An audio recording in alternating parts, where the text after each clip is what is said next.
terms of kind of our agenda for today, I'll tell you a little bit about Muslim Women's Alliance Chicago, just so you know what we do. And certainly, we are a volunteer-run organization.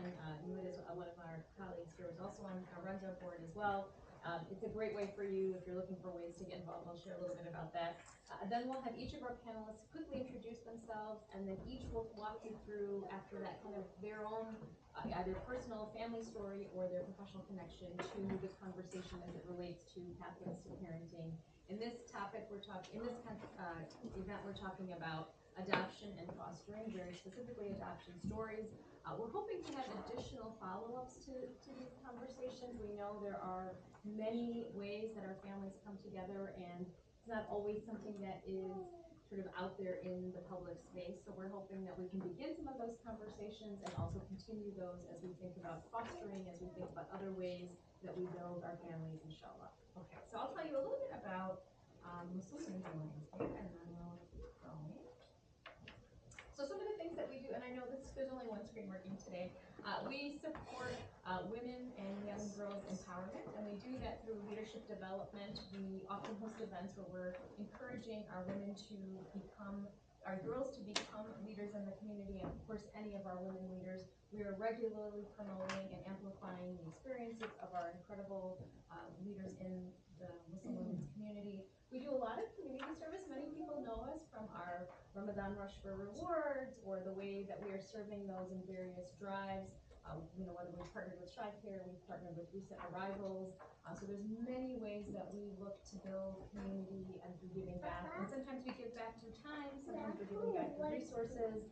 And if there's ever suggestions or input that you have for ways that we can support the community, please let us know. We mentor girls, and that happens through a variety of different programs, through some of our grade school and high school initiatives, through college programs. Sometimes it's a little more even organic than that. It really depends on what our young girls might need, but it's a great way for us to be. We're in different schools at times to talk about the ways that Muslim Women Alliance can support them. And then we're always looking to empower for justice. So we will stand up in spaces where, for example, we know that there is a need for women in the community that's not being met, and we will ensure that we're raising awareness, whether that's through data, whether that's through engagement with the community leaders, to ensure that they recognize that we belong in the spaces that are so necessary for all of us. And then ultimately, we're looking to empower our young women, and we do that through all of our partnership together, inshallah. So that's really a little bit about us. At the very end, I'll share with you some ways that you can donate if you are interested. I do want to mention, for this event, you're welcome to jump in at the end. We'll have time for question and answers, but there's also some little index cards and pens. If you feel like you'd rather have your question, you don't want to read the question, you want to say the question, you can just have it passed around and bring it up to me, and I'll be glad to, or Noor, or somebody can collect that for you, because we know there's a lot with these conversations. We want to honor that as well. So with that, I'm going to turn it over to our panelists. There was some information that we passed around on social, of course, about each of them, but if I can start with Yusra, and then you can each just introduce yourself quickly, and then we'll turn to your stories, inshallah. Assalamualaikum.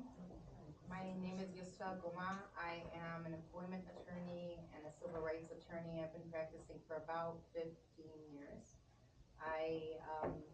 And I'll tell you a little bit more later about what I've been doing in the last 15 to 17 years in this space, which is a little bit different than what I do for money. So, I'm Amina Habib. I'm a mother of 3, and I'm a physician.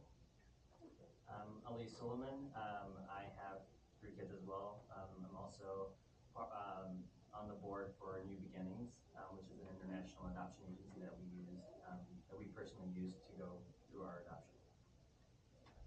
So let's see if should we start with, you want to start your story? Sure. Okay, great. Okay. So I was first introduced to this space about 17 years ago when I clerked for this office called the Public Guardian's Office. It's a Cook County Public Guardian's Office. I was working for 10 attorneys. The office itself is 100 attorneys. I was working for 10 attorneys, and this office represents the best interest of children, of abused and neglected children who are in the custody of the state. So that's when I, first learned of, or became connected to children, really. It was before I had children. And then maybe years later, after I had become an attorney, I was living in Ohio, and I served as a court-appointed special advocate, where I did that same kind of work, where I represented children who were in the custody of the state. So just kind of getting into, you know, what brought me to that and what you know that means, what the Cook County Public Guardian's Office did, and what a CASA, court-appointed special advocate, did.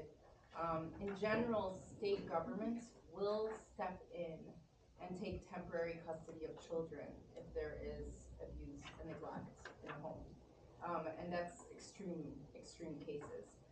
So in those cases, the state will take protective custody of children until they can return home safely to their homes, and until they can find, you know, or until they can otherwise find a permanent place for those children to live if for some reason they can't return to those homes. So when custody of a child is taken, you have on one side of a courtroom, if you will, you know, the parents, the biological parents of these children. You have on the other side of the courtroom the state, you know, that took protective custody, and the state will of course explain to the judge, you know, why they felt like there was a need to take these children under the custody of the state.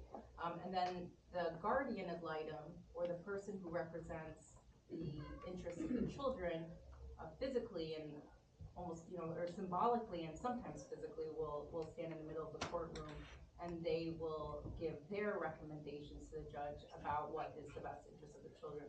So when I was serving as a CASA, a child advocate, and I did this on a volunteer basis. I was doing this while I'm doing my kind of employment law work, but I would visit these children.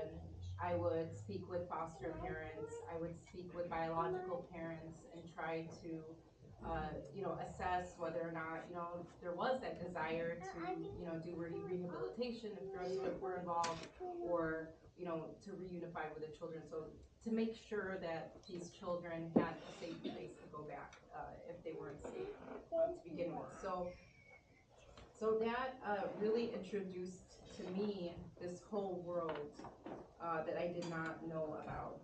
And just to give you an idea, numbers, if you look at, I mean, this is 17 years ago, the Cook County Public Guardian's Office, I was working for 10 attorneys.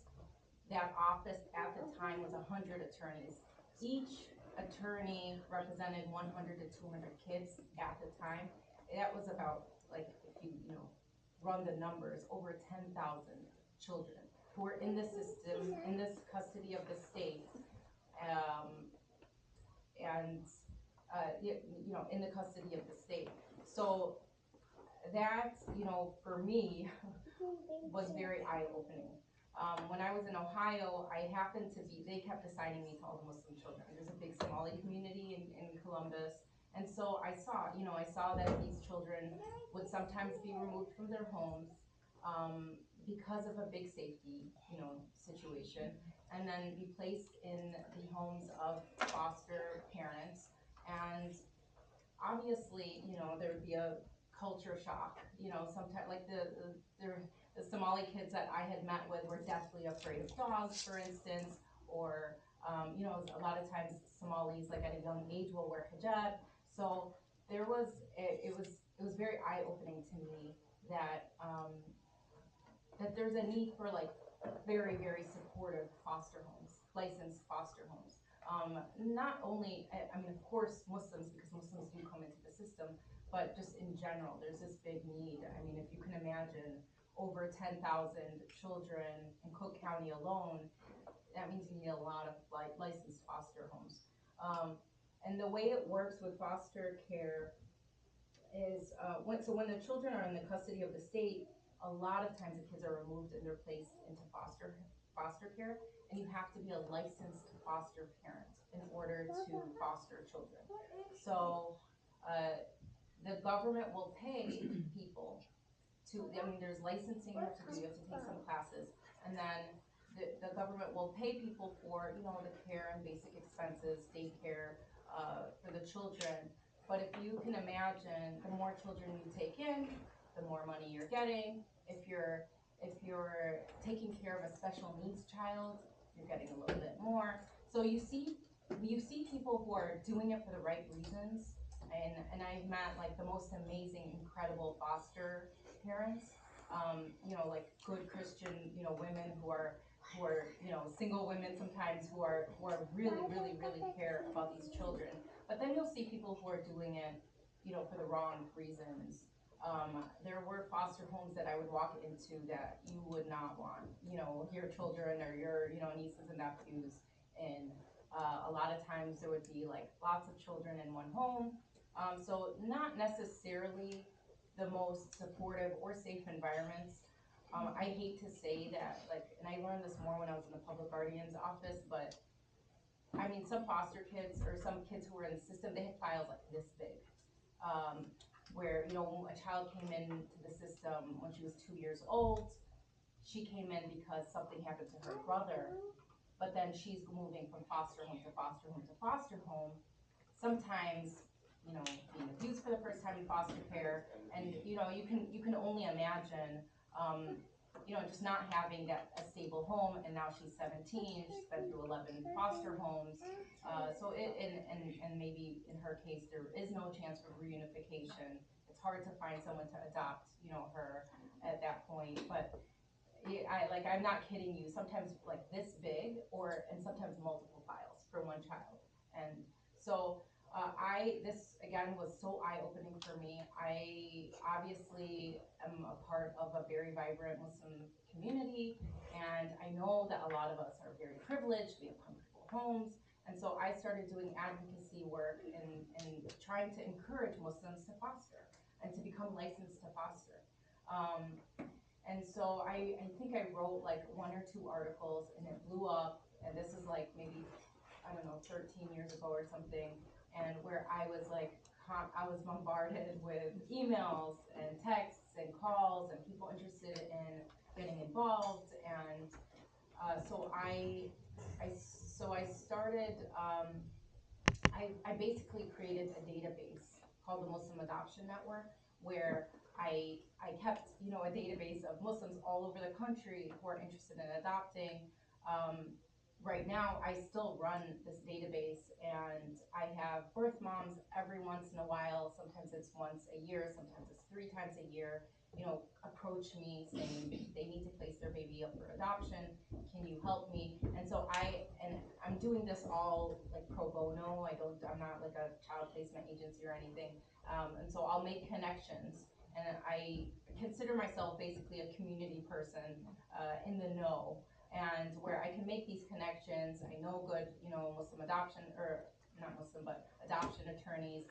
I frequently am reached out to by foster agencies who like have a foster mom or like 3 children, or I was just reached out to last week about a 15-year-old child who needs a foster home, a Muslim foster home, or not even, I'm not sure if it's foster home or if it was a permanent solution, but in any case, agencies reach out to me from time to time seeking, that Muslim connection. And so I try to fill that gap there.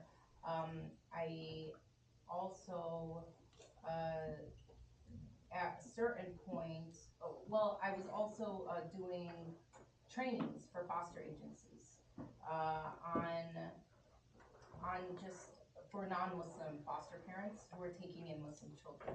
So, just on like cultural sensitivity, on like what a lota is, and like, because there are some programs all over the US where Muslim refugees will come into the US, and it's called an unaccompanied minors program, where they're coming in without an adult, but they're placed into these homes in like Michigan, Illinois. I don't believe right now is a recipient of this type of program, but I would speak at foster foster agencies about that just cultural sensitivity, and just about like Muslim culture, so that we're creating more supportive environments for Muslim kids who are coming into the system and who are very afraid when they're entering into a new home. So that's one thing that I make myself available for. And then maybe like 8 years ago, I kind of have this maybe 5 to 8 years ago, I was invited to serve on the board of an international adoption agency. I served a little bit there. I served as president there. It was called Muslim New Star Kafala, which unfortunately now is not in existence, but was absorbed by New Beginnings, which you'll hear about. Just because having a Muslim adoption agency on its own is very difficult because there aren't as many Muslim countries you can adopt from. There aren't. It's not like if you become even foster, if you become licensed to foster in the state of Illinois, the chances that you'll be fostering a Muslim child might be very low unless you're in an area that has like so many Muslims. So it wouldn't make sense to have like a Muslim foster agency because it's state specific with these kinds of with like the adoption laws and but in any case, so this international adoption agency was absorbed, and you'll hear more about that. But that's kind of my journey, and I hope that's helpful, and I'm open to questions. We'll turn it over to Sister Anna and then we'll have time for some questions. Okay. Assalamu alaikum. So I'm gonna talk about my journey of adopting, and I'm sorry it's gonna be pretty kind of personal. It might be a little triggering. It does include infertility and just the reality of going through my journey. So bear with me. I'm sorry. But it is my journey, and it's a journey that I am very happy that I was able to take. So one of the big things that I was reflecting on as I was preparing for this talk was, kind of the things that helped me through my journey and really, I feel like are the main themes of the way that it has been successful. And so one of the things that was really important for me is having a really strong support system and having a really good open communication between me and my husband in terms of how we were doing and how we were feeling through all this process, because it's a intense process. It's very complicated. It's not linear. There's a lot of ups and downs, and as you can imagine, it's very, very emotionally intense. And so I feel like that was the big takeaway I took from reflecting on my own journey. So I'll start. So one of the things to know about me is I have 3 kids, Ismail, Shaheen, and Bilal, who are 15, 9, and 2. Shaheen is adopted from Morocco, from Meknes, and he's 9 years old now. We adopted him when he was 3 years old. So we were in a little bit of a unique situation where we were not adopting a baby, we were adopting an older child. And so basically my process to have kids started when I was 29. I had Ismail in medical school.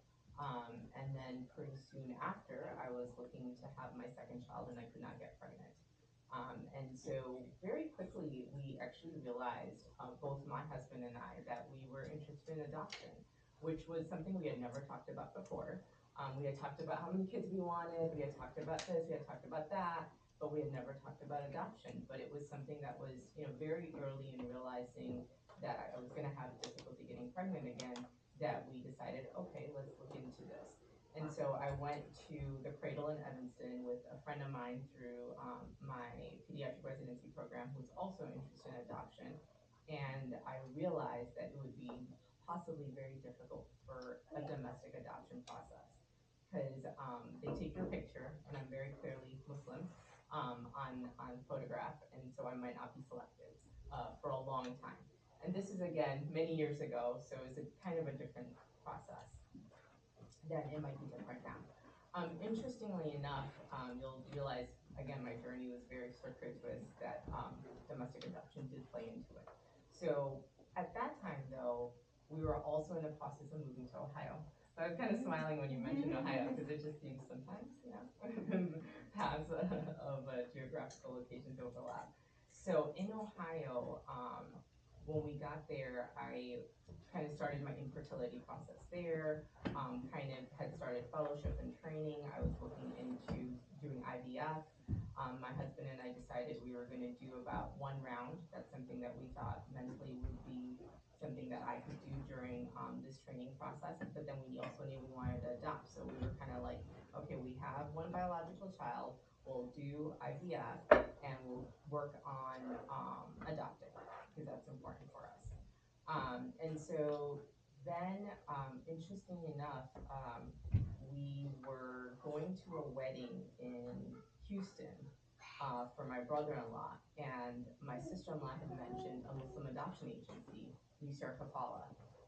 She lives in Virginia. She had a friend who adopted through there, and I had never heard of that. And so I was like, what, Muslim adoption agency? This is exactly what I'm looking for. So luckily enough, in Houston, they're having an information session just like this. And so we were literally 10 minutes away at the place where the wedding was taking place. And so we went from the wedding directly to the information session.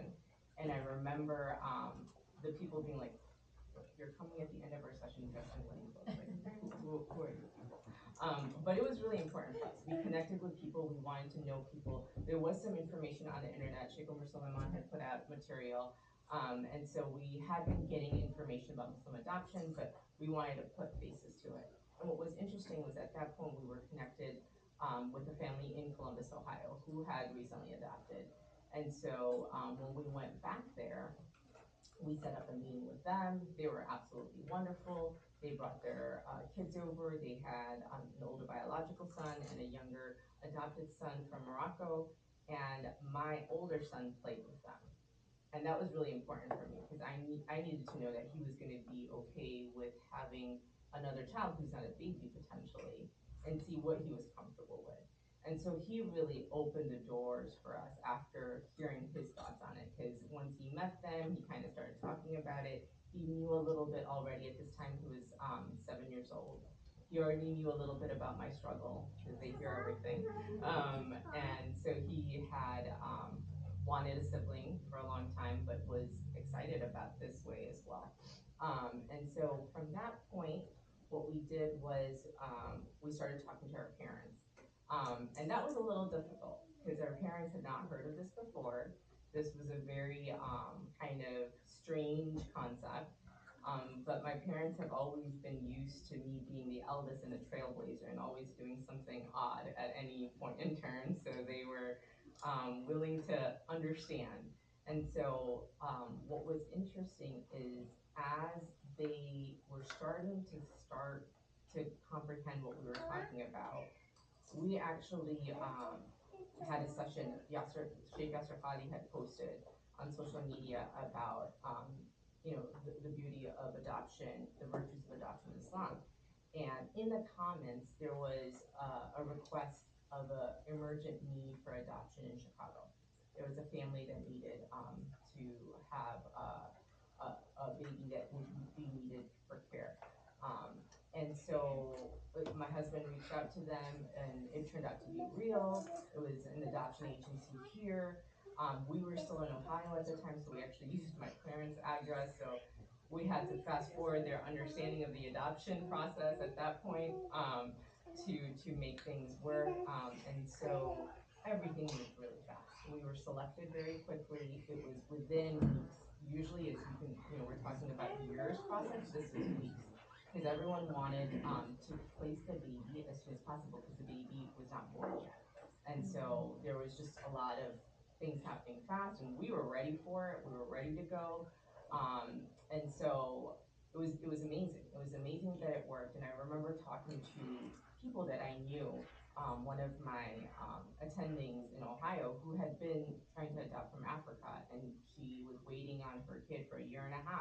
And I remember her being like, I can't believe this is happening for you. And I've been waiting for 1.5 years. And I still being like in my mind, like, I can't believe this is happening. So we came from Ohio. Actually, my mom was right here. She came with us to the hospital. We saw the baby. We held the baby. It was an amazing experience, but one of the most difficult experiences I've ever had in my life. Because birth mom was there. We connected with her. And it was just, it was very organic in our interaction. And my son's interaction, and my husband's, my mom's, everyone's interaction was very organic. But before I knew it, it was 3 weeks later, and we got the call saying that it is not going to happen. And it was because I believe a lost in translation.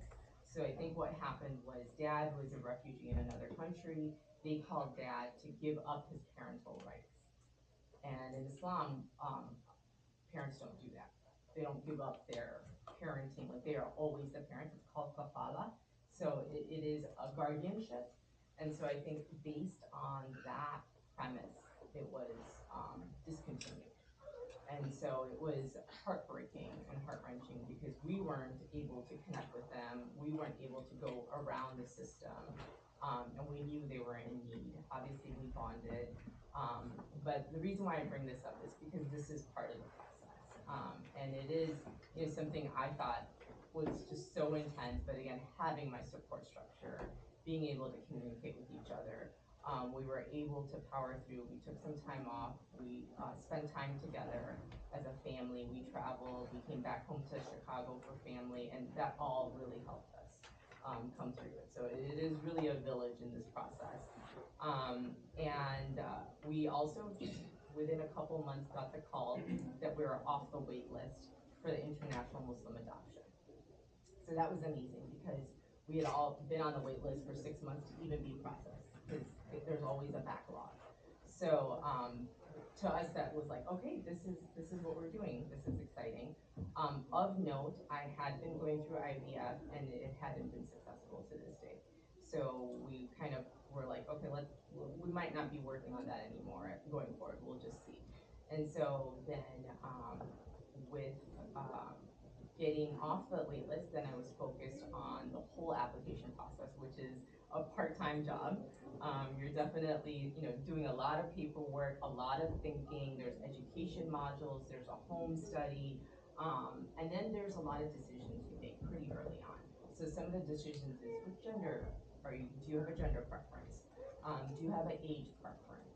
Do you have one of the things that we didn't really give that much attention to, but we checked the box, which is no medical conditions. So you can check some medical conditions, no medical conditions, heart conditions. So there's different information that you can select in the process.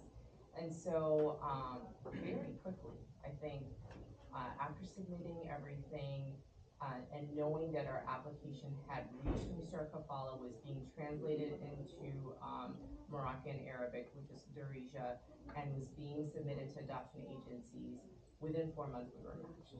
It was very quick. Again, like, this is not something that's usual, and I think it's because we said any age range under 5, because we wanted to have an age difference between my then 8-year-old and the baby coming in, and then we were open to gender as well. And so I think those two things move things along, and I don't know what else could have factored into it, but what was interesting is when we were matched, we got a picture of Shaheen and we got a video. And the video, I was kind of looking at, and I was like, oh, this is so cute. He's, running from one nurse to the other, and it's really cute. And later on, it clicked for me. The reason why they sent the video is because Shaheen has clubfoot. And clubfoot is a medical condition, but it is actually congenital. So basically, the baby is born with like a tightening of the ligament, so their foot incurves. And thankfully, it's not really an issue for majority of the people in this world. So he had very good therapy, very good care from the beginning for this condition. And so he was running. That's why they sent the video, to show me that like he's running. We saw his picture. We fell in love right away. We said yes right away. And so within a month, we were going and traveling to Morocco with my parents and my eldest, Ismail. And the process there was very streamlined, very easy, very organized. They usually say about 4 to 6 weeks. We were there for the full 6 weeks because we also had Eid in the middle, and so they take time off. So basically, it's Monday through Thursday that you're there, going through different appointments with social workers, judges. There's actually a Muslim scholar who kind of tests your knowledge of the Shahada and Surah, and I remember my husband messing up on the student bought that, and I was like, really? Right now? What's going on? But it's like you're stressed, right? You're stressed. The beautiful thing is you're with other families that are as stressed, so you're going through this beautiful moment together. I still can't forget the first time we met Shaheen. It was amazing. He was not making eye contact with me at all, but he was being adopted at the same time that another girl was being adopted, which is his friend, Rihanna. So they both hold hands and come out to meet us. It was the cutest thing in the world. And she came to me, and he went to the other girl. And both that mom and me are like, how's this gonna work out? But it all worked out really well. But it was really cute. And so it was, again, a very intense process. Very intense. Having my mom there was essential. Talking to his mom was essential. One of the things that I did forget to mention was that right before, while you're doing the home study, while you're doing the paperwork, they also recommend family counseling, which we started. So we started family counseling. We went to a family resource to have when you're doing anything, but even more so when you're doing something that's out of the ordinary. And so during the time in Morocco, during the daytime, we would have appointments. In the evening, we would go to the orphanage, visit with Shaheen, get more and more comfortable with him. Initially, he didn't want to spend time with me. He's 3. He gets to decide. It's not his baby, right? Which, you can't take personally, but you do, right? Because you're like, oh my God. But then more and more, he don't want me to leave. So, it kind of starts to transition. It's beautiful. And then when we did leave and wanted to come back, he didn't want to come back. And so within 2.5 weeks, he was in the hotel with us. And so then we were doing everything with him, which was amazing. Everyone in Morocco, when they know you're going to kafala, you are like their VIP. They treat you so amazing because they're so thankful to you, which, I just assume they're amazing people because they are amazing people, but even so, they're just so full of love, and so thoughtful and so thankful to the families coming. And in terms of Morocco, so the thing that took the longest near the end, which was the hardest for us, was waiting for the passport. You're, kind of not, you're in no man's land, you're just kind of waiting. That took the longest time, and then pretty much as soon as you get the passport, then you book your flight, and then like life continues. When we came back to Chicago, the thing that kind of took me by surprise was I did start work right away, but Shaheen was fine. He went to my mom's home daycare, which is phenomenal.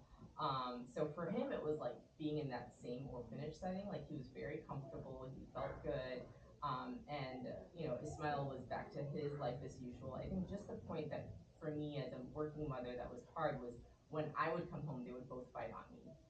So they would want more time, which is like every mother's issue anyways, right? So sometimes it was just like, okay, this is normal, or is this, should I take more time? So it's the guilt mom speaking. So that was something that I was like, maybe I should have taken more time or come back slowly a little bit. Which now they have more than ample time for adoption as well. And then the other things that over the years that was unique was he did not speak English. So we did a lot of like, you have to go to the bathroom, you want to eat, like we did a lot of like made up sign language. But then very quickly, within 4 months, he was fluent in English. Very, very quickly. And so it was kind of like, before you knew it, he was forgetting Norwegian. So that's kind of the exchange that you have. What was interesting was we started seeing a transition very early on where he was kind of like, forgetting about Morocco, forgetting about that background. And so, the pictures we had, the information we had, we would keep reminding him because we did want him to know that he is from Morocco and to keep his tradition and his culture as much as possible in his mind. Because, even though we did all that, there was a period of time, I remember like, I think 1.5 years ago where he was like, Mom, I'm not actually like, I wasn't Muslim before. I was Moroccan. And I was like, you're more Muslim than all of us, like Moroccan is Muslim. So it was just like realizing that he doesn't know. And so actually 1 year ago, we went back to Morocco. We visited the orphanage, he volunteered. I worked in the hospital that he was born at, so to just try to start getting that pride back. And it's been amazing because the World Cup was game changing for our family because he was like, I'm Moroccan. You know, it was like a huge game changer. I didn't have to do anything for that. And he loves to play soccer, so that's a big part of his identity. So it's a work in progress. Our Quran teacher is Moroccan, so we keep working on like a little bit of Darija, bringing some of it back, and that like turn of the tongue again to know the words. It's our journey. It's where we are now. So I'm very happy about it. Yeah. Everyone will turn it over to Brother Onion, and then we'll start writing your questions or be thinking about them, and we'll So my wife and I, our journey started, I want to say, so, growing up in Chicagoland area, attending all these, seminars, conventions, or whatever, all the Islamic talks you can go to, the one hadith that always kind of stuck with me, like, in my line of work, I do process improvement, so I try to get to A to B the fastest way. And the one hadith that stuck to me was that you will be like this if you care for someone, if you care for an orphan, right? That's always stuck with me, but whenever you go to these convention stuff, they don't really talk about how you actually do that. They talk about you'll get this if you do this, but how you actually do it, no one knows and no one ever talks about, and that's where I would kind of get. I would think of it as something that it would be a nice to have, but it's not really practical. We live in America, you can't do this. So fast forward when I first got married, my wife, that's something I had talked to her about. I kind of brought it up and I was like, hey, what do you think about it? She's like, yeah, it would be great, but it's not like something someone could actually do. And then fast forward, we get married. We actually, when we first, before we had so I have 3 kids, 2 are biological, 10-year-old and 9-year-old, and then the youngest is Kareem, who we adopted. So when we first got married, we went to Pakistan for our first year, and I actually talked to my family over there. Before I talked to my parents or anyone, I just went to my older cousins. I was like, hey, can you take me to an orphanage? I want to see if this is even a thing that I can do. And everybody in my family deterred me. And it was just because the culture back then it's not as welcoming or anything like that. It's not something they're used to. It's an idea. It's great when people do it, but when it comes to actually you doing, they're like, you can help them another way or whatever. But anyways, we stopped pursuing it. We're like, this seems very difficult. We looked into the process when we came back to the States, and it was just really long to adopt from Pakistan. Pakistan was just extremely difficult to do. And then we had 2 kids, and then after we had 2 kids, my wife works at Islamic Foundation. So the principal at the time, or the vice principal at the time, she was from Pakistan as well, but she adopted 2 kids from Morocco, from the same orphanage you and I did, from Meknes. So she had gone through that process. She had a 4-year-old son, and at the time my son was also the same age in the same class. So, her son was very vocal and very loud. He'd be like, yeah, I'm from Morocco. I'm from an orphanage. But he doesn't really connect. He was like 3.5 or whatever. He wouldn't connect 2 and 2 together. He would just say that. So for all my kids knew, babies come from orphanages. So we're like, oh, okay. So that was their first exposure to, oh, this is an adoptive child. I mean, not that they know what that even meant. So that was our first exposure, and then we started talking to her about it, like, hey, is this possible? And in that same year, 2018, we went for Hajj with Mufti Abrar Mirza. If you know, he's an imam of the community. He's also adopted 2 kids from Morocco from the same orphanage. So we went to Hajj with him in 2018, and that's where we made that one-on-one connection. And we're like, this may be a sign. We started talking to him more about it. When we fast forward, we come back from Hajj and we start looking into it. We reach out to the board of directors at New Star Kafala, and that's when we met Wafa, who at New Star, and I believe she was one of the founders or board members as well. And she was like, we're going through a rough patch right now. Let's connect in a couple months. I'll reach out to you. If you're serious, I'll reach out to you, and you let me know you're serious, and then we'll move forward. I was like, okay, cool. So then we went to, we went through, we waited. So May 2018, we reached out to her. She told us to wait. Then we don't hear anything from her for like 3 months, 4 months, and then September, October, she reaches out to her and she says, hey, New Star Kafala is no longer operating, but what we've done is we've transferred a good amount of the cases to New Beginnings, which is another international adoption agency we've been working with. So if you're serious, go ahead and sign up there. So we went and attended an info session at New Star Kafala, at New Beginnings, and we started the process in November 2019. So just 3 months right before COVID hit. So our process, we started in November 2019, but we didn't go to Morocco and come back until August of 2021. So it took almost 2 years, but it was mainly due to COVID restrictions and the shutdown and things like that. So we started our process. We submitted all our home study, and like you said, we first considered domestic as well. We found out really soon that it's not only the picture, but your whole home study goes to the birth mother or whatnot, and they choose, or you get picked based off of your whatever's written in your file. And in my file is just Muslim all over it. So it would take a little bit to get accepted. So then we started looking at other countries. We tried to do Pakistan. You can adopt from Pakistan. It's just the process is it's a little bit more difficult because their process is difficult because they don't have like structure on their adoption process over there, just like Morocco does, right? And then because we were in touch with Mufti Abrar and Sister Halima from IFS, she kind of guided us through New Beginnings, and we started our process there. Once we started the process, November 2019 we started. We get our first call December 2020 saying, hey, actually you might go next month. And they just say you might. I work in corporate America. My wife works at a school. She teaches throughout the year.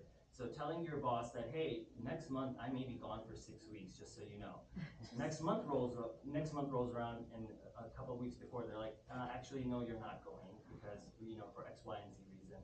We get kicked to January, February, March, April, May. We kind of lose hope, and for us it was like, this is an idea. It's not like, it was always a dream to do this. Like, you're telling me if I do this, I'll be like this. That's a dream. That's not happening, right? So we kind of just shelved it and internally, and we went on a family vacation. And while we're on vacation in June, end of June, we get a phone call at an odd time. They're like, hey, if you get matched, will you be willing to go next month? We're like, man, this is a lot, but yes. Like, if I had to do anything with my work, I would figure it out. But I called my work, and they were totally fine with it. We got his picture and his whatever details. He was 6 months old at the time, and we quickly said yes. Booked our flights the next week, and we were over. Granted, it took that long time to get there, but we got there. And like you were saying, like how you go to the orphanage at night. When we were there, it was during COVID time, so everything was very restricted. So I went over. So we were grateful that our match came during the summer. So my wife and my 2 kids they accompanied us as well. It was extremely hot. It was like 115, 117 degrees every day almost in the summer. But alhamdulillah, it was a great experience. It took us a total of 6 weeks there. They do say 4 to 6 weeks, but because of like the passport delays, the visa and everything, we ended up just waiting a lot longer. But we were there for a full 6 weeks. But alhamdulillah, we came back, and the good thing with New Beginnings is that the adoption agency walks you through the whole process end to end, right? They'll guide you through everything. They have a caseworker there that'll walk you through each form, each everything. So even when we came back, they kind of walked us through what we needed to do to kind of wrap the process up legally in the U.S. And yeah, so our journey was long, but the biggest takeaway or lesson that I would give anyone that is starting this journey, the hardest part is the waiting, right? And knowing it's gonna happen. Just persevere through that. That like, you're gonna go through so many self-doubts and pitfalls, saying like, is this gonna actually happen? But inshallah, if it's really for you, inshallah it will happen. You just have to persevere through that. I guess I can talk a little bit more about myself. After we came back and completed the process, I reached out to New Beginnings, And my whole MO was like, when I was going out looking to do this, there was not a lot of information available, right? Or any information from a real person, that actually went through it. So when we met Sister Halima Mufti, like it was nice to have like an actual perspective for someone that actually did it and what their real thoughts were and how they went through it. Was it difficult? How much did it cost? What did you spend your money on? You know, all those questions. Like, yeah, the agency will give you at the high level, like, hey, it'll cost you X thousands to X thousands. You'll be there for 6 weeks. But like, was someone actually there for 6 weeks? Did it actually cost you X thousands of dollars? Or, you know, was there any financial help involved? So there were so many questions. So I did go ahead after I came back. I did two things. One, my mission was to document my journey. So I have, and then Sister Aisha can spread the blog. I did write a blog on like a step-by-step on how to do the adoption, or what I did, or how I did it, how long it took, and I kind of document day by day what we did in Morocco as well, and all the process, like what court dates you have, which agencies you have to meet, like the social worker you have to meet, the imam you have to meet.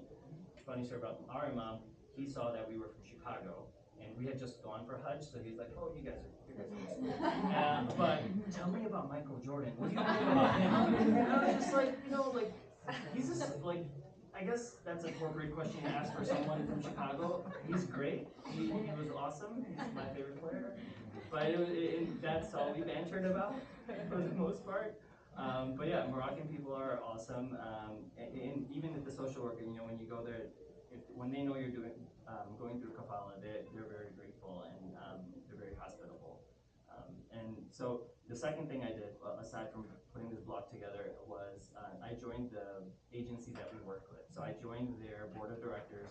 I wanted to just in some way kind of help in a way to just bring this out to more people, or if there's anything I can offer, right? Any expertise I can help with, right? If there's process improvement, because that's what I do for work. So if I can help in any way, shape, or form, I'd love to do that. So I joined their board, and I do work with them quite a bit. It's kind of public, but we're still kind of working it out. We are in the process of kind of figuring out a process to adopt from orphanages from Pakistan as well. So Pakistan, the process is there. It's just not streamlined, and it's kind of broken. There's a lot of wait times and just a lot of uncertainty. So we're trying to put some sort of structure around it where people can actually go to Pakistan and also adopt from there. We'll be coming out more information on that, inshallah soon, but that's something we've been working on the side, along with obviously adopting from Morocco.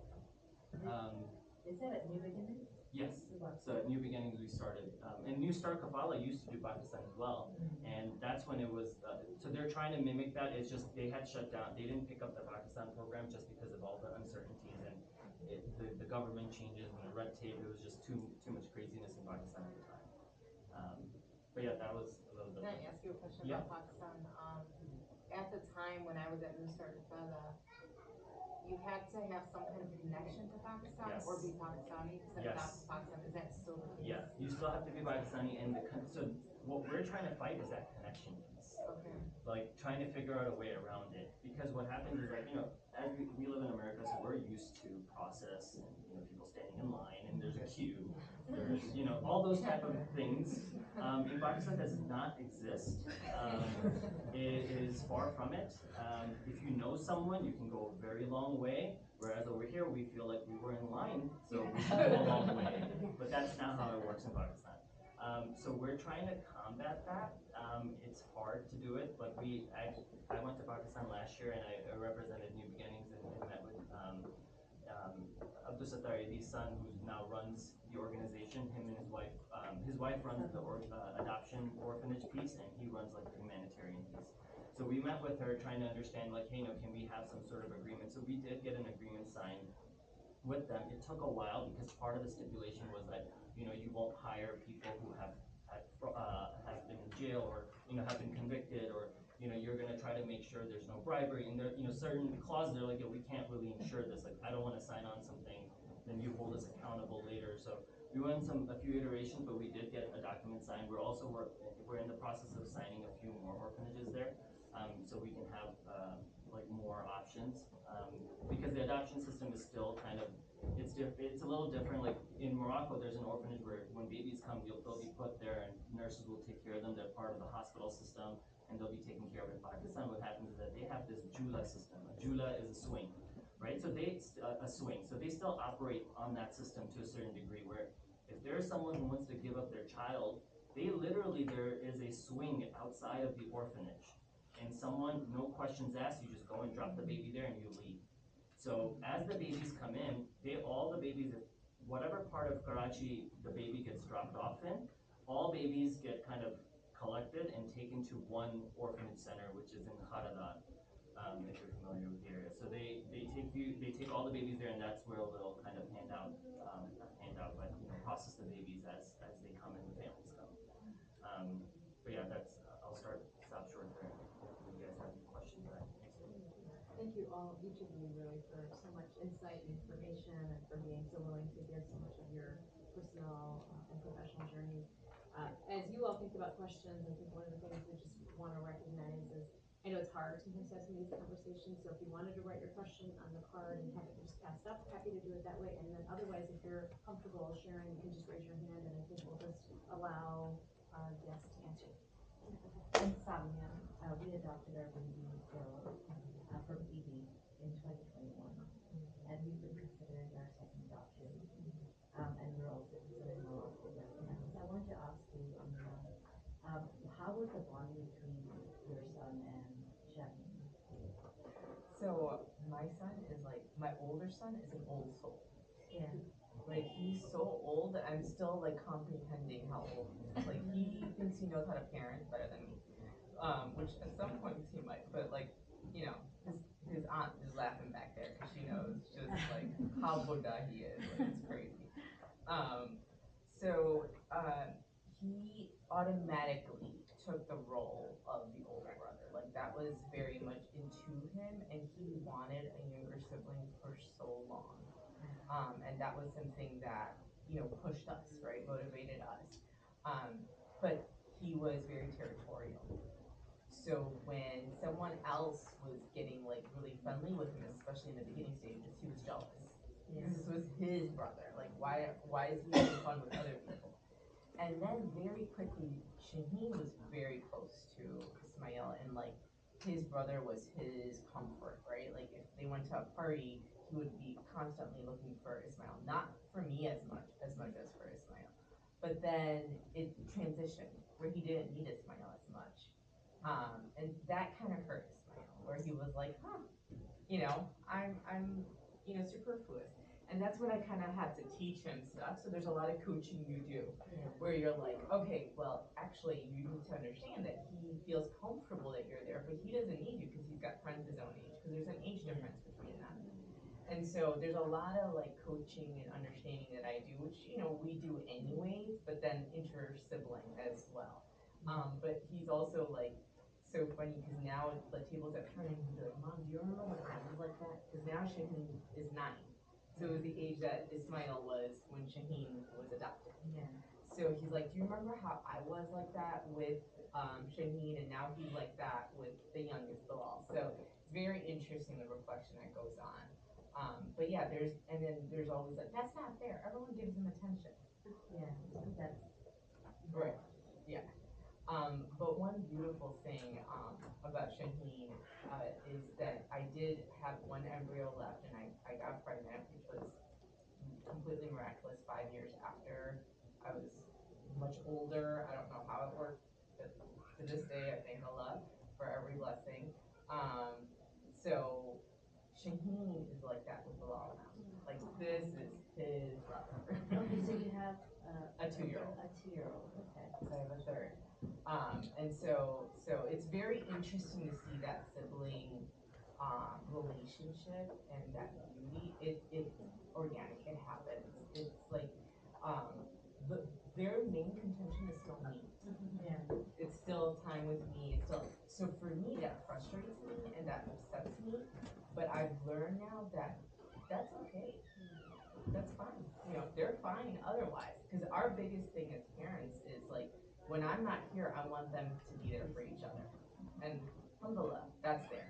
So every everything else you're like, okay, fight about, no problem, fight about, Play-Doh, whatever, because I know when push comes to shove, you guys will be there for each other. So the beautiful thing is the younger sibling is always more willing to do stuff and go out when their older sibling is there.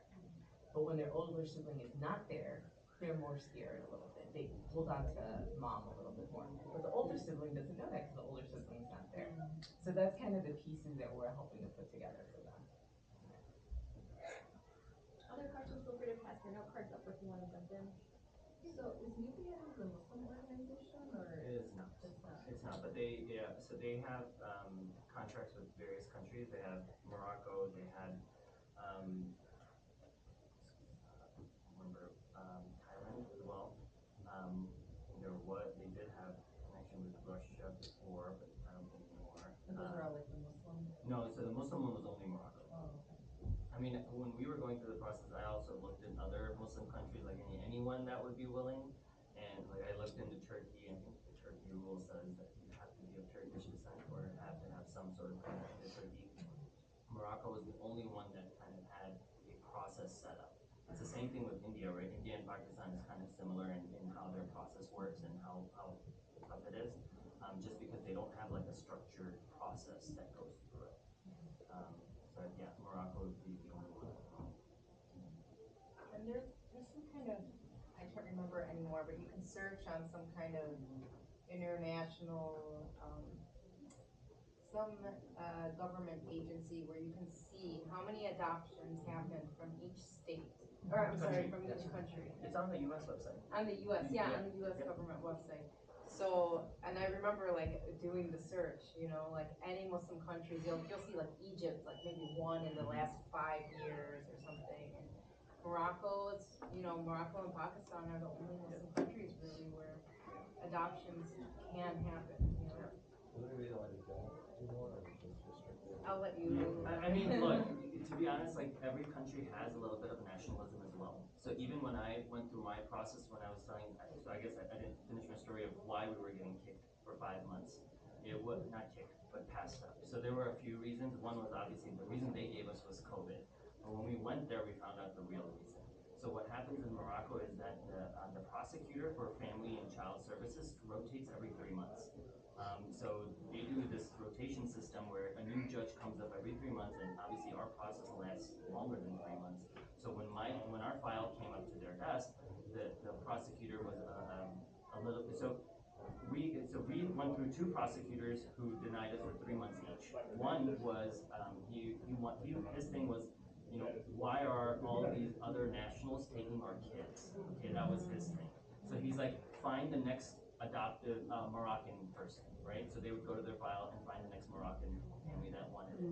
Then the next one, the next judge that came after 3 months was more sympathetic to families that did not have kids at all, which understandable as well. Like I understand. I was upset at the time, but I didn't know the reason. But at the same time, I get it.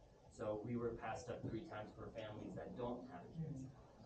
And then finally, when the 3rd judge came, he's like, this guy's been, this family's been waiting for like 8, 9 months. They've been in the process for over a couple of years now, or a year and a half now. So then we got the process.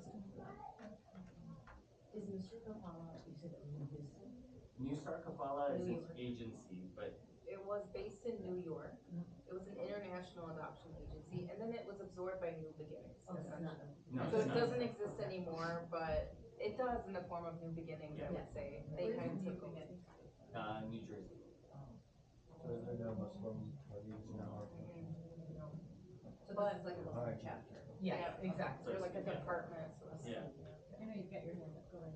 Yeah, do you guys, put applications in with multiple agencies at the same time, or is that possible, or are you It is choosing possible. one agency? No, it is possible to Okay. put multiple, but see, the thing with at least for Morocco, right? So there are two main agencies that kind of work out of the U.S. There are actually three or four, but there's 2 that actually handhold you through the process.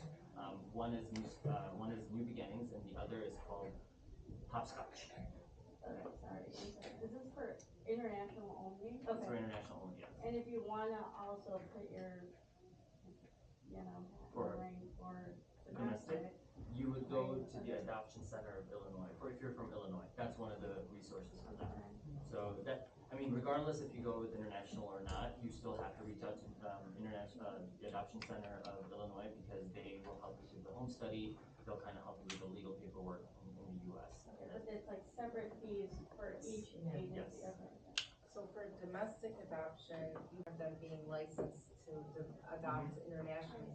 I was gonna ask you too as a follow-up, because did you actually go through the domestic licensing process, or when you were thinking? Yeah, Oh, yeah, so had completed that okay. completely, and the home study was actually out of my parents' house, because we weren't living here in Illinois, but we knew that we were gonna move here. But we didn't have a geographical location, so that's why we had, but it was still Adoption Center of Illinois. Okay. So then we used Adoption Center of Illinois with New Start Kafala for the international part, and then did the home study again at our. So were they able to like kind of convert your domestic home study to an international one? No. I always wonder about that. It was just like a whole new home study. So what happened was, because the domestic home study was with my parents' house, and now we had our own place, we needed another one anyways. I know some fees, Adoption Center of Illinois didn't redo. Yeah. So there, I can't remember now exactly the numbers, but there was some overlap. Which is maybe one good reason to do it through adoption, is Adoption Center of Illinois, because they can do domestic and international. So that's good. If you have, if you ever do any emails on the website for, new beginnings, that you can just rattle It's off. new beginnings. I think just new beginnings. Okay. Any other questions? I was just wondering about the home study, like what is that? I'll let you, since you guys have done it, you A know. home study is basically like a biography on you.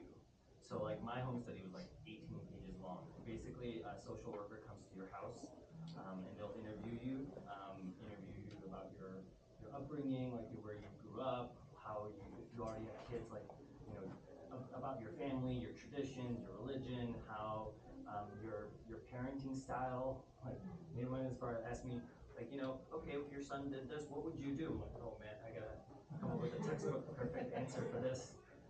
But no, so they basically are just writing a report on you, and they're the home study goes, it gets translated, goes to Morocco, and basically the agency will kind of read through and see if it's an appropriate match for your family. And they'll also include pictures of your home, the rooms, your family, at various stages, so things like that. And they use that to match. The organization. Yeah, that's done through ACI, so Adoption Center of Illinois. And when later you go to court and you become like, you actually legally adopt, a judge needs to see that you have a home study. It's a requirement in order to adopt. So. How long is the home study? How long was it for? It took me about 6 weeks. Yeah, it's actually, it's a week's process, and then I remember the actual home study. They come to your house and, you know, make sure that you have like, I don't know if they still have this, but you needed to have a way of getting out of a second story window from each room. So we needed to put like hang ladder. Oh, no way. Yeah. Yeah. But it was like, you know, we still have one now. Yeah. You have one. Well, there you go. We still have one now, but it was, yeah, and they've got like certain things that are just requirements, like the room that you're gonna bring babies home to should have a window, you know, just certain things that we don't think about, but most homes have, so. Is there a similar one for fostering, home study? Yeah, so if you foster through, so with domestic adoption and foster care, so if you're fostering, you're doing it through a government agency. They actually pay for your costs for like doing a home study. What was your question? No, Is there a home study? Yeah. required for So there fostering. is, yeah, there is a home study, but it's paid for by the government. Even if you end up doing like adoption through foster care, those costs are covered by the government. Because there's kids who are in the custody of the state, so they cover those costs. There's international adoption, there's adoption through foster care, and then maybe a third, you know, piece that I think you spoke about a little bit is domestic adoption. and you go through a domestic adoption agency. The government obviously is not paying for it. You're doing it like a private home study that you pay for. And you'll see that come up, like I'll see that come up because every once in a while I get like a birth mom who reaches out to me or a foster agency and they're saying they need like a Muslim home for a child. And I've seen like Lutheran Child and Family Services, they're in adoption and foster agency, and they do like expedited home studies. So like, that's what you did? Yeah, Okay. It was really expedited. Yeah, so like they'll do it within a few weeks, but yeah, that would, you'd be going through, you'd be paying all the costs for that. It would be privately funded. And then some employers do reimburse you for adoption costs, right? So I think Suleman was working for Accenture at the time, and they did, I think, 8 to 10,000, which is a hefty sum. And he, working in the medical environment, got like 3.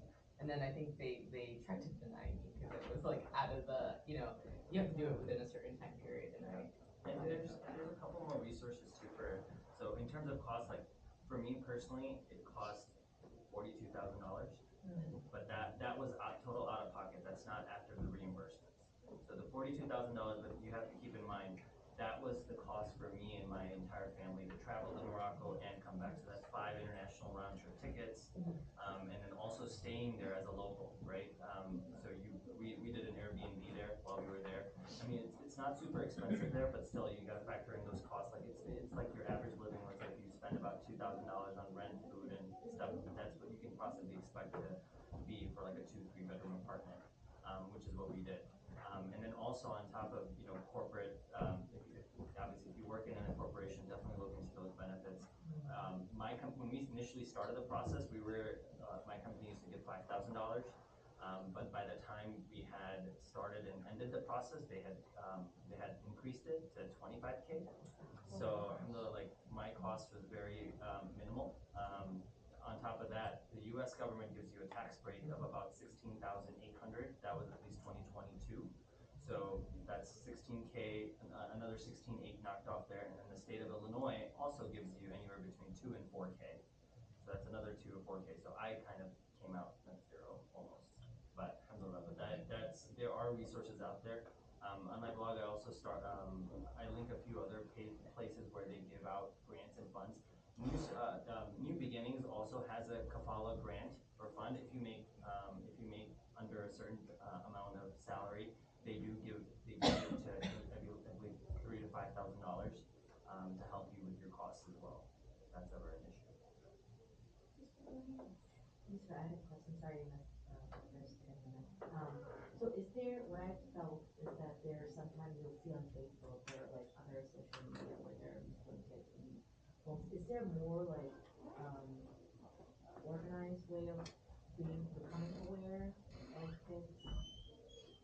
Unfortunately, no. The reason is, at least domestically, the reason is it's not like we can create like a Muslim foster agency or adoption agency in a certain state, because like if there are kids in a certain because there isn't like a Muslim, like this huge Muslim community that would support an adoption agency like that. Every adoption agency that's domestic has to be state specific. So there are rules per state on like how an adoption should work, how a court will approve an adoption. It's very state specific. So I guess that's why there isn't really an organized way. Like if you Google Muslim adoption, like the Muslim Adoption Network, which is this database and resource that I run, is, I'm finding like I am reached out to by like random foster agencies or like random people looking for placement of a Muslim home, but you're not going to see like a domestic Muslim adoption agency come up because there won't be enough business in a state to support that agency. So it is a problem. I tell people who are licensed to adopt, domestically, I tell them, reach out to your masjids, let them know. I have a home study. I'm, licensed. Reach out to like humanitarian or reach out to Muslim Women's Alliance, just like FYI, or ICNA, let them know that, you're available to adopt. I tell people just like send me an email. Whenever I get contacted by someone, I'll go through my database, I'll go through all my emails, because sometimes I miss emails, and a lot of times we'll come up with like a few Muslim profiles that we can present to a birth mom. I will say, like, a lot of times, like, I'll be reached out to sometimes in a year, like 0 times, sometimes like 4 times. Sometimes I'll be reached out to like 3 times, and then each time someone reaches out to me, they think, oh, this is too real. Actually, I'm not going to place my baby up for adoption. So it's really like a crapshoot, sort of like, I never know what'll stick. But I know there isn't an organized way, and it's going to have to be like reaching out to Muslim organizations within your state, I think. I don't know if maybe New Beginnings, there's some kind of potential. That would be great, but I don't. Yeah, the problem is, like, I can't even charge not that I would want to, but every state, like, to be like a placement organization, you have to get like licensing within the state to be able to do that. So if I charged a fee to like connect Muslims from like California to like this baby here, and then I would actually go to jail. Like, I can't charge you. I'm not like an agency. So they're just, it's unfortunate, but there isn't like a way to create like a domestic Muslim adoption agency where it would make sense. Because how many Muslim adoptions are happening in one Even state? like fostering, like Chicago does have, so our adoption was in Boston, and there are not too many kids even domestic in Boston, let alone Muslims, but because Chicago does have. So even with Chicago, what we try to do, is make sure it's known, like, if you're licensed to foster.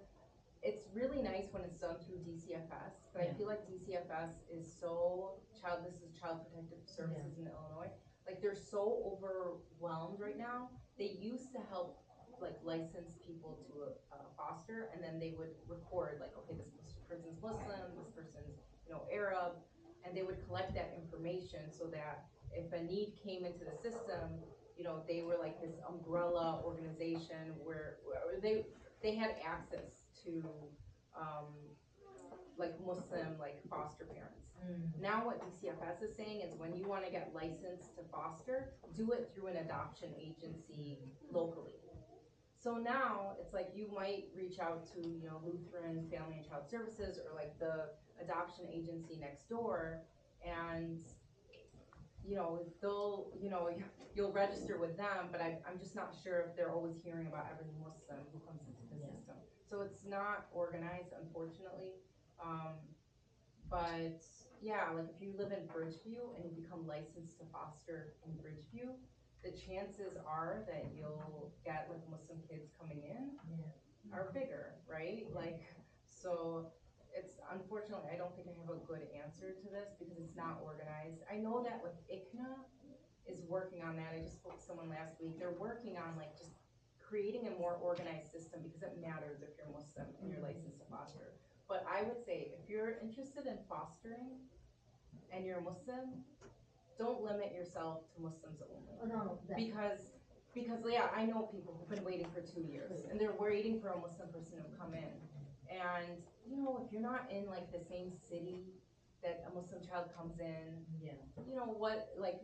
they're gonna want to keep the kid local, so that maybe they're going to the same school, maybe they're close to other family, or so I would say be more open.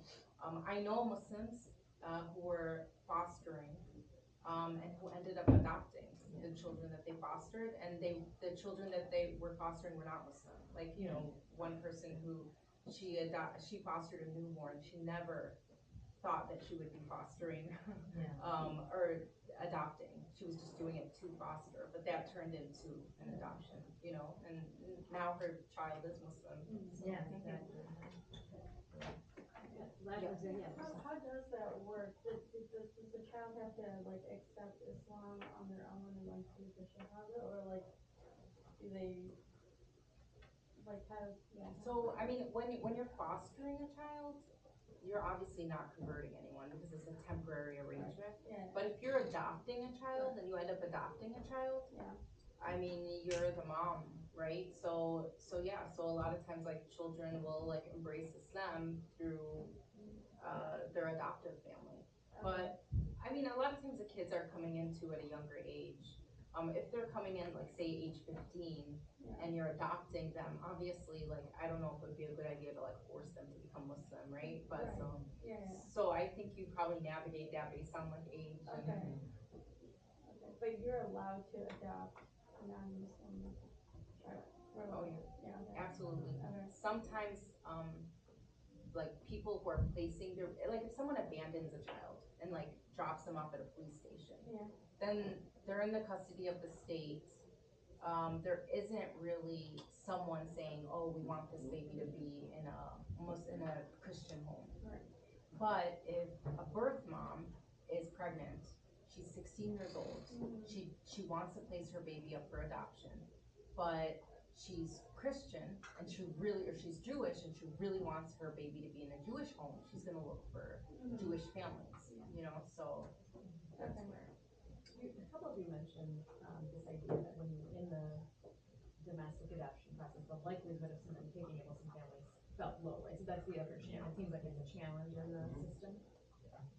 Because your home study has all your information, right? And you're honest about it and whatnot. So it's just the way things are.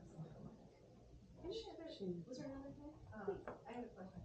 So if you're going the international route, like, are you still required to do the domestic, like foster to adoption route, or No, are you do the home study for the purposes of the international adoption.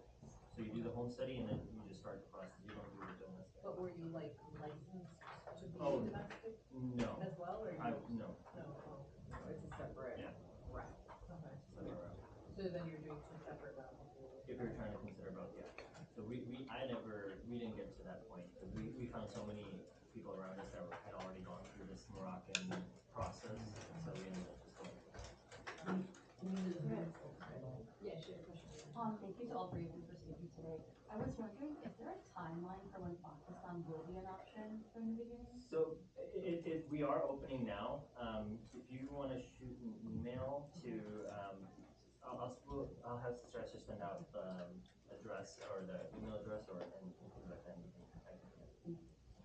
We also have a very strong community within the US that has adopted from Pakistan, so always on organized. We have lots of information and people who have accepted and as one as Morocco, but it's doable. No, I don't know. Yeah. That's awesome. They have something similar for Morocco as well. Like there's like a, I don't know if you're part of this WhatsApp group. I'm not on there, but it's a ladies only group. I think. Hundreds But there's hundreds of of ladies on there, and they talk about their journey and just resources. And there's a huge population of people who have adopted from this particular from Meknes, Morocco, that live in the U.S. So every year, every summer, we have a meetup in Chicago where it's like 20, 30, all Moroccan kids. They like line up and we take pictures of them. Yeah, so it's pretty awesome. Did you have a question? Yeah, I was just wondering, so the home study you do through the adoption center online? Any last minute questions or this? So we were looking into adopting through ED, and what we were informed was like the adoption agency has to have like an affiliation because of some restrictions. So like we were given like a list of 2 in the US that you could use to adopt through ED. When New Beginning, New like Beginning should be on it now because we just signed our contract right now. Yeah. Family Connections, yeah. Got signed 2021. Yeah. Right, and that's who we've been talking to, but we were just like a little hesitant before we pay that application fee. Yes, so it is signed, we got it signed, so we're, So ED is in an orphanage in Pakistan? Yes. It's, oh, yeah, it's run It's a by, humanitarian organization. They do lots of other things too. Abdul Sattar. Oh, okay. Yeah, it's run by his. Any last minute questions? I just want to extend such an incredible sense of gratitude for all of you for so much time and energy and for sharing on such, I know it is a very heavy conversation. So, and thank you all of you for joining, on behalf of Muslim Women's Alliance of Chicago. We're just grateful to have you all here and to be able to think about some of the things that we do. Just closing out, we do have, for women only, we do have our Journey to Quran on Sundays. You're welcome to join us if you're interested. We can get, the link is up there, but we can also have you join there. As I promised you at the beginning, I'll show ways that you can support MWA if you're interested. We also have a WhatsApp group, and then, Khadija, I'll turn it over to you if you want to announce our December month. Assalamu alaikum everyone, my name is Khadija Hussein. I am also part of Muslim Women's Alliance. I am their communications director. So annually we've been holding a conference at the end of the year at Mass IGNA Convention. Our conference is called Community Solutions, where we go through a lot of topics facing not just women, but the community as a whole. We bring in some dynamic women speakers, and this year, some of the confirmed speakers for our conference, inshallah, include Dr. Haifa Yunus, Marguerite Hill from Muslim Art, Ustada Hussain Mujaddidi, Ustada Zainab Ansari, and a lot more.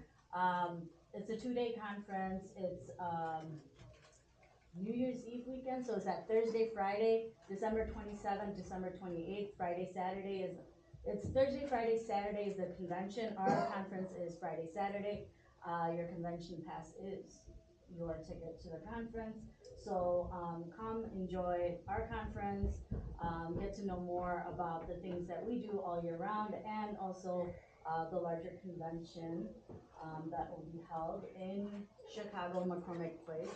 And that's the big way that we end the year, but look out for more information. Usually we have some community service projects that you and your family can participate in. It's always good to bring in the community to help those in need.